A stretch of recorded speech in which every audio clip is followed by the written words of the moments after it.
गांधी अहम किरदार निभा रहे हैं। न्यूज एक्स के एडिटर उदय प्रताप सिंह ने प्रतीक गांधी से खास बातचीत की है, आप देखिए।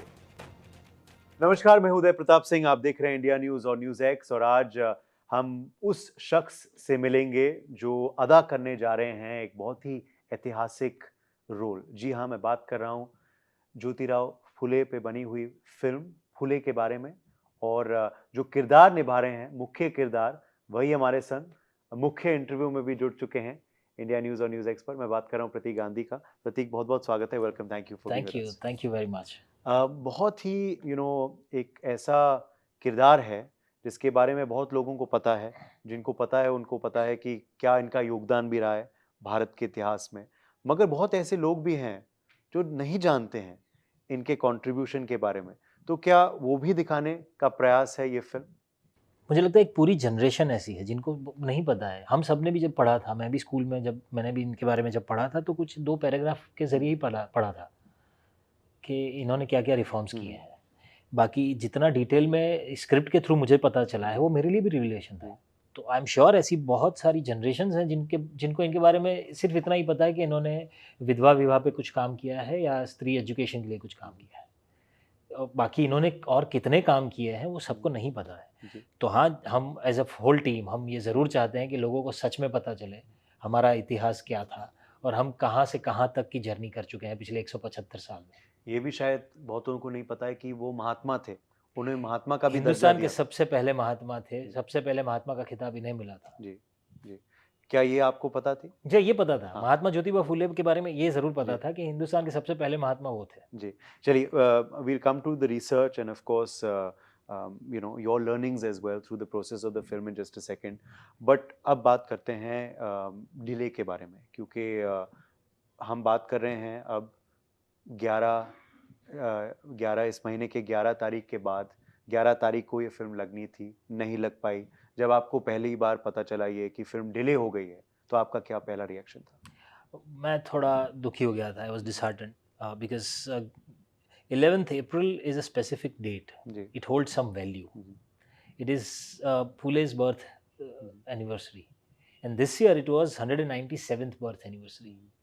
तो जब पता चला कि 11 अप्रैल को हम रिलीज़ कर रहे हैं, हम सब बहुत खुश थे कि this will also become a part of the history now, कि उनके जन्मदिन पर हमने उनके बारे में जो फिल्म बनाई वो हमने रिलीज़ की। खैर कई सारे कारणों की वजह से ये रिलीज़ नहीं हो पाई और अब 25 अप्रैल को थिएटर्स में, सिनेमाघरों में रिलीज़ होगी। तो थोड़ा दुःख तो ज़रूर हुआ था ये जान के। एक एक्टर के हाथ में बहुत सी चीज़ें नहीं होती। रिलीज़ डेट भी उनमें से एक है। मगर क्या आपको लगता है कि ये जो विरोध हुआ है इट इज़ प्रिलिमिनरी, और क्या आपको लगता है शायद नहीं टालना चाहिए था, या आप अब उस निर्णय से सहमत हैं? हाँ, मतलब ये विरोध हुआ और फिर कुछ चेंजेस भी थे करने थे फ़िल्म में जिसको टाइम लग गया और वो करने के बाद इसकी वजह से वो डिले हो गई। पर आई गेस हमें बचपन से जो सिखाया जाता है कि जो होता है अच्छे के लिए होता है, तो वही सोच के हम लोग सब वेट कर रहे हैं कि शायद फ़िल्म के भाग्य में यही लिखा होगा। हर जी। एक स्क्रिप्ट का, हर एक फ़िल्म का अपना एक नसीब होता है। सही बात है। अगर वो नसीब होता तो हम आज नहीं मिले होते अम्बेडकर जयंती के दिन। जी, एक्चुअली ये हम शायद इस दिन पे ये बात नहीं कर रहे होते। जी, बिल्कुल। क्या आपको लगता है कि काफ़ी बार जब होता है कि हिस्टोरिक फ़िल्म बनती है, तो विरोध तो होगा, मगर वो लोग जो विरोध कर रहे हैं, उनको आप कोई संदेश अभी देना चाहेंगे? क्योंकि आप जानते हैं फ़िल्म में क्या है, वो नहीं जानते, हम नहीं जानते। तो उनको क्या संदेश आप देंगे? देखिए, मैंने फ़िल्म शूट की है, मैं पूरी कहानी जानता हूँ। मैंने फाइनल फ़िल्म नहीं देखी है, तो एडिट में क्या ऊपर-नीचे कैसे कट किया, कैसे वो शायद मुझे एकदम नहीं पता होगा, पर पूरी फ़िल्म, पूरी कहानी मुझे पता है। और उससे मैं सिर्फ़ एक ही चीज़ कह सकता हूँ कि पूरी फ़िल्म देखने के बाद अपना अभिप्राय बनाइए। जल्दबाज़ी मत कीजिए। इस फ़िल्म में ऐसी कोई बात नहीं है जो किसी को भी बुरी लगे या किसी एक संप्रदाय को या किसी एक जुट को बुरा बनाए। इस फ़िल्म में वही बातें हैं जो इतिहास में हुआ है, जो हम सब ने पढ़ा है। किसी ने कम पढ़ा है, किसी ने ज़्यादा पढ़ा है, इनके ऊपर लिखी हुई सारी किताबें पब्लिक डोमेन में हैं। हमने किसी ने अपने घर से कोई कहानी लेके आके कुछ नया नहीं किया है। बिल्कुल। तो ऐसा नहीं है कि किसी समुदाय को टारगेट करने की फ़िल्म बनी है, ये है ही नहीं, ये पॉलिटिकल रीज़न्स के लिए फ़िल्म बनी है। इतना मैं ज़रूर कह सकता हूँ कि इसका कोई एजेंडा नहीं है फ़िल्म का। सिर्फ़ एक ही एजेंडा है कि हम इनकी बात आप तक कहना चाहते थे। और मज़ेदार बात ये थी जब मुझे पता चला कि फूले पे कभी एक भी हिंदी फ़िल्म बनी नहीं है। 1955 में आचार्य आत्रेय ने बनाई थी फूले जी 1955 में। जी फिर भारत एक खोज में एक छोटा सा एक 22-23 मिनट का एक छोटा क्लिप बना था फूले पे। लास्ट ईयर शायद एक मराठी फिल्म आई है सत्यशोधक करके। इसके अलावा हिंदी में एक भी फिल्म नहीं बनी है। इंटरेस्टिंग। और मुझे भी बहुत बड़ा कौतुक हुआ था कि यार कैसे किसी ने इस फिल्म के बारे में सोचा नहीं। क्या पूछा फिर आपने अनंत? मैंने अनंत सर को ही पूछा था कि सर कैसा, अब तो किसी ने नहीं बनाई फिल्म। और आपने कैसे बोले सोचा? अब तक नहीं बनाई। आपने कैसे सोचा? हाँ। उनके दिमाग में काफ़ी समय से था ये। और उन्होंने हंसते हुए मुझे तो यही कहा शायद लोग हमारा इंतज़ार कर रहे थे बनाने के लिए, इसलिए किसी ने नहीं बनाई। पर उन्होंने अच्छा खासा रिसर्च कर रखा था इस पे। और शायद ये मेरे भाग्य में लिखी थी फिर। जी। अच्छा, एक और चिंता है कुछ लोगों की जो प्रशंसक है फिल्म के, कि वो कह रहे हैं कि अब जो कट्स और जो सेंसरिंग अब होगा अब इस फिल्म को लेकर, जो सीबीएफसी ने ऑर्डर किया है जिसकी वजह से डिले हुआ है, तो क्या फिल्म जो ओरिजिनल थॉट था वो रह पाएगा इस फिल्म में? देखिए, जितना मुझे समझ में आता है, जितनी मेरी मेकर्स से भी बात हुई है, जो हमारे प्रोड्यूसर्स हैं, फिर आनंद सर जो हमारे डायरेक्टर हैं, उनसे भी बात हुई उसके बारे में। मैं इतना ज़रूर कहूँगा कि आपको फ़िल्म में कोई चीज़ कहीं खलेगी नहीं। आप कुछ ऐसा मिस नहीं करोगे फ़िल्म में। और क्योंकि सेंसर बोर्ड है, उन्होंने जो कहा, अब ये एक प्रोसेस है हमारी कंट्री में और हमें उसे एडहर करना ही पड़ेगा because it's a law, you can't do anything about it. तो उन्होंने जो भी सजेशन दिए हैं हमें वो करने ही थे, नहीं तो फिल्म रिलीज़ ही नहीं हो पाती। वो तो होता है, आपको हर एक फिल्म को सेंसर सर्टिफिकेट लेना पड़ता है। सेंसर ने हमें यू सर्टिफिकेट भी दिया है। तो निश्चिंत रहिए, ये फिल्म देखिए, उसके बाद अपना कोई भी अभिप्राय बनाइए, अच्छा बुरा। जी। अच्छा, मैं ये भी पूछना चाहता हूँ आपकी रिसर्च का प्रोसेस आपके लिए कैसा रहा? जैसे आप अभी बता रहे थे कि आनंद जी ने काफ़ी पढ़ाई की थी, काफ़ी रिसर्च किया था इनकी ज़िंदगी के बारे में, ताकि स्टेज ओरिजिनल एंड ऑथेंटिक। आपने उनके ऊपर रिलाई किया, खुद की रिसर्च की, तैयारी कैसी थी before you came on set? तैयारी का जहाँ तक सवाल है, ऐसा था कि जो स्क्रिप्ट हमारे पास आई थी वो ऑलरेडी रिसर्च मटेरियल था। तो स्क्रिप्ट ने मुझे मतलब ऑलमोस्ट तैयार कर दिया था, क्योंकि ये दुनिया, ये किरदार, उनके उनके जीवन, ये सब कुछ बहुत क्लियर हो जा रहा था स्क्रिप्ट के थ्रू मेरे पास। उसके अलावा स्क्रिप्ट के बाहर की कुछ चीज़ें भी मैं जानना समझना चाहता था, ताकि इस किरदार की मानसिकता को समझ पाऊँ, उन्हें बतौर एक इंसान आप तक लेके आऊँ, ना कि बतौर महात्मा या बतौर सुपरमैन। वो तो है ही उनके काम के ज़रिए, पर हम जो कहानी कह रहे थे उसमें उनकी पूरी जर्नी है। जब उन्होंने अपनी लड़ाई शुरू की, तब से लेके उन्हें महात्मा का खिताब दिया गया, तब से लेके उन्हें पैरालिटिक अटैक आया, तब से लेके उनके जीवन के अंत तक की कहानी। तो for me it was a human story which I wanted to explore. तो कई सारी ऐसी बातें जानना ज़रूरी था। दूसरी तैयारी का सबसे बड़ा भाग था भाषा। मराठी इनकी मातृभाषा रही है, जो मेरी मातृभाषा नहीं है, और इसलिए कुछ प्रोनाउंसिएशन को क्लियर करना बहुत ज़रूरी था। तब की मराठी भी थोड़ी अलग थी, बोलने का लहजा भी अलग था, तो वो जानना ज़रूरी था मेरे लिए। जी। ये भी काफ़ी इंटरेस्टिंग रहा होगा थ्रू द फिल्म कि आप उनकी लाइफ से खुद भी इंस्पायर हो। जी, काफ़ी बार होता है जब आप बायोपिक करते हैं। एब्सोल्युटली। तो आपने क्या-क्या नया सीखा और क्या-क्या प्रेरणा ली फूले जी से, which you can apply also जी, मैंने असल बहुत ज़िंदगी कुछ में? सीखा इनके लाइफ से, और कुछ-कुछ चीज़ों ने तो मुझे इतना सोचने पे मजबूर कर दिया कि क्या हम आज भी इतनी हिम्मत रखते हैं? हमारे पास तो इतने सारे रिसोर्सेज़ हैं, इतना सोशल मीडिया है, इतना पावर है, सब कुछ है हमारे पास। हम आज भी इतनी हिम्मत रखते हैं कि किसी से बिना डरे, बेझिझक जो गलत है उसे गलत बोल दें। ये सुनने में बहुत आसान लगता है शायद, पर इतनी हिम्मत कितने लोगों में है? और अगर जिसके पास हिम्मत है भी, तो वो गलत इस्तेमाल में ही जा रही है। दूसरा कि हम अपने अलावा समाज का या भविष्य का दृष्टिकोण रखते हैं क्या? किसी चीज़ को आपको लगता है कि आज नहीं, शायद मेरे जीवन काल में ये मुझे भी फ़ायदा नहीं देगी, पर आने वाली पीढ़ियों की ज़िंदगी संवर जाएगी, ऐसा सोच के हम में से कोई भी कुछ कर रहा है क्या? जो कि इन्होंने किया था। उस समय पे जब ये सब सोचना भी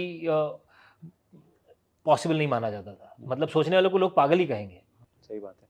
और क्या आपको लगता है कि आज की पीढ़ी के लिए भी काफ़ी कुछ सीखने के लिए है इस फ़िल्म में? क्योंकि हम देख रहे हैं कि आज के भारत में भी हम हाँ, तरक्की के रास्ते पे ज़रूर हैं एंड 21वीं सदी चल रहा है, मगर अभी भी बहुत सारे इलाके ऐसे हैं जहाँ अभी भी जाति की वजह से डिस्टिंग्विशिंग होता है, भेदभाव होता है। अभी भी हम देखते हैं कि काफ़ी जगहों बेटियों को वो दर्जा नहीं दिया जाता जैसे होना चाहिए। तो क्या आपको लगता है अभी भी we may have progress so much since when this film, I mean but since when they so much more to existed? Do yet. जी। हम लोग इन्होंने जो लड़ाइयाँ शुरू की थी वो अब तक ख़त्म नहीं हुई है। हम कहीं पहुँचे ज़रूर हैं, पर अभी तो बहुत आगे जाना बाकी है। और ये सारी जो चीज़ें आप बता रहे थे वो हमारे आसपास हम रोज़ देखते हैं। मुझे लगता है सिर्फ इतना भी हो गया ना इस फिल्म के देखने के बाद कि जहाँ पर आसपास आप ये सब देखते हो ना, जाति धर्म के नाम पे डिस्क्रिमिनेशन, लड़का लड़की के बारे में डिस्क्रिमिनेशन, इतना कुछ अगर देख के कोई उसे टोक भी देगा ना तो भी बहुत है। एटलीस्ट सोच तो बदलेगी, कोई सवाल पूछना तो शुरू करेगा। जी, नहीं सही बात आपने कही। क्या ये इत्तेफाक है फिर कि आप एक महात्मा इस फिल्म में अदा कर रहे हैं और आपकी एक और महात्मा पे कहानी आने वाली है, महात्मा गांधी पर? जी, ये बहुत ही अच्छा और बहुत ही भाग्यशाली इत्तेफाक है मेरे जीवन में तो, एक कलाकार के तौर पे। ऐसा मौका शायद ही किसी कलाकार को मिलता होगा कि एक ही जीवन में 2 महात्माओं का किरदार आप बना पाओ और कर पाओ। मैं बहुत ही खुश हूँ इस बात को लेकर। जी, उस वो जो तैयारी जो चल रही है उसके लिए is it going well? Shooting अभी शायद चल रही है? नहीं, उसका शूटिंग हो चुका है, उसका अच्छा। शूट खत्म हो चुका है, वो अभी ओके। पोस्ट प्रोडक्शन में है। अरे वाह, तो एक्साइटेड नाउ टू सी बहुत कि वेरी कैसे वेरी एक्साइटेड, कैसे वेरी लोगों को एक्साइटेड। पसंद आएगी। अच्छा, उसके बाद आप शायद एक जासूस की भी कहानी कर रहे हैं, जी। तो बड़े विभिन्न से किरदार आपको मिल रहे हैं प्रतीक। जी, मैं अपने आप को बहुत भाग्यशाली मानता हूँ हाँ। कि अलग-अलग किरदारों में, अलग-अलग कहानियों में, अलग-अलग जॉनर में लोग मुझे सोच पा रहे हैं और हाँ। मुझे करने का मौका मिलता है। हाँ। क्योंकि कलाकार के तौर पे तो मैं यही चाहता था कि ऐसे ही काम किया जाए, एक के बाद एक ऑडियंस के सामने कुछ नया परोसा जाए। स्कैम के बाद मुझे काफ़ी मौके मिले और मैं उसको लेके बहुत ही खुश हूँ। देर लगी पर हो गया। ये इत्तेफाक देखिए कि पहले आपने स्कैम किया और अब आप महात्मा बन गए। ये सिर्फ एक एक्टर कर सकते हैं। हाँ, सिर्फ एक्टर के जीवन में हो सकता है ना? है। हम एक ही जीवन में कई सारे जीवन जीते हैं। हाँ, और इस वजह से आप एक्टर बने। अभी भी क्या आप सोचते हैं कि अगर आप अभी भी रिलायंस इंडस्ट्रीज में होते या अभी आप नेशनल प्रोडक्टिव काउंसिल में होते तो ज़िंदगी क्या होती? तो शायद ज़िंदगी मतलब जो पहले 12 साल निकाली है, शायद वैसा कुछ होता। मैं थिएटर के साथ-साथ ही वो कर रहा था, तो थिएटर भी करता होता। पर हाँ, ज़िंदगी अलग तो होती ज़रूर। वो क्या मोमेंट था? ज़रा आप बताइए, क्योंकि काफ़ी दर्शक इंट्रिग्ड होंगे जानने के लिए, जब आपने फैसला किया कि नहीं, साइड बाय साइड हम नहीं करेंगे, अब ये रास्ता चुनेंगे हम। सो 2016 में जब मैं रिलायंस इंफ्रास्ट्रक्चर में था, हम लोग सीमेंट डिवीज़न में थे। सीमेंट डिवीज़न हमने 3-4 प्लांट तैयार कर लिए थे। Then I guess there was some merger happening in the company. Company में भी काफ़ी बदलाव आ रहे थे और तब मुझे नाटकों में और फ़िल्मों में भी अच्छे खासे ऑफ़र आ रहे थे, गुजराती फ़िल्म्स प्रेडोमिनेटली। और मैं वो कर नहीं पा रहा था क्योंकि साल में एक बार आप 20-22 दिन की छुट्टी लेके एक फ़िल्म शूट कर सकते हो। फिर दूसरी फ़िल्म के लिए 2 साल तो वेट करना ही पड़ेगा मुझे, क्योंकि हर साल वो पॉसिबल नहीं होता। और तब मैं डीजीएम था, डेप्यूटी जनरल मैनेजर, और नेक्स्ट प्रमोशन जो मेरा ड्यू था वो that would have put me in senior management के एरिया। फिर ज़िम्मेदारियाँ और थी, ट्रैवल और था, और मेरा प्रोफ़ाइल भी ऐसा था कि मुझे कॉन्स्टेंटली ट्रैवल करते रहना पड़ता था। उस दौरान दूसरे 2 अलग-अलग कंपनियों से ऑफ़र भी मिली थी। एक कंसल्टेंसी की ऑफ़र थी, one of the big force, दूसरी एक सीमेंट कंपनी से ऑफ़र थी। तो मन में यही सोच रहा था कि अब थोड़ा डिफ़िकल्ट हो जाएगा 2 घोड़ों पे सवारी करना। अब किसी एक को चुन लिया जाए और पूरा लीवर दबा के फिर ट्राई करते हैं कि अब सब कुछ कर लेते हैं एक बार। इस फ़ील्ड का ऐसा था ना कि तब मुझे लगा कि अभी नहीं तो कभी नहीं, क्योंकि मैं तब 36-37 साल का था। अगर अब नहीं किया तो फिर डिफ़िकल्ट है। तो बस वही सोच के फिर एक दिन सोच लिया कि कर ही लेते हैं। इस बीच एक बड़ी खबर सामने